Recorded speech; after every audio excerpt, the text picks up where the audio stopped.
ہم بھی کہتے ہیں کہ ہمیں آپ لوگ محمدی نہیں بلکہ مسلم کہا کریں. یہ تو انگریزوں نے ہمیں محمدی کہنا شروع کیا تھا، اور اس کے پیچھے سازش یہ تھی کہ اس دین کا بانی محمد ہے. نعوذ باللہ، دین کا بانی تو اللہ ہے، محمد تو اس کے آخری پیغمبر ہیں صلی اللہ علیہ وآلہ وسلم. آپ کو حیران کن بات بتاؤ، یہ جو محمدی کی ٹرم ہے نا، اس حوالے سے کہ رسول اللہ کے ماننے والے محمدی ہیں، یہ انگریزوں نے مسلمانوں کو دی ہے. محمدن وہ لکھتے تھے، ہمیں کہتے تھے محمدن، اور اس کے پیچھے ان کی بہت بڑی سازش تھی. یہ تھا مرزے کا بعد والا بیان، اب مرزے کا پہلے والا بیان بھی سن لیں. اب اس سے پتا چلا کہ محمدی کہلوانا ٹھیک ہے. یہ اکثر جب ہم حنفیوں کو کہتے ہیں نا، حنفی نہیں محمدی کہلائیں، کہتے ہیں ثبوت یہ ابو داؤد میں ہے محمدی. اصحاب محمد اپنے آپ کو فخریہ محمدی کہتے تھے. الحمدللہ.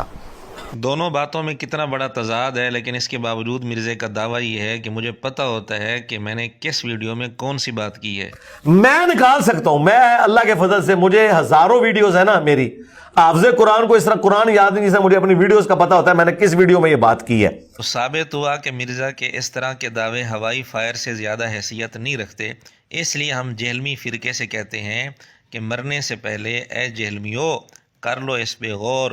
مرزے کا پہلے والا بیان اور ہے، بعد والا بیان اور.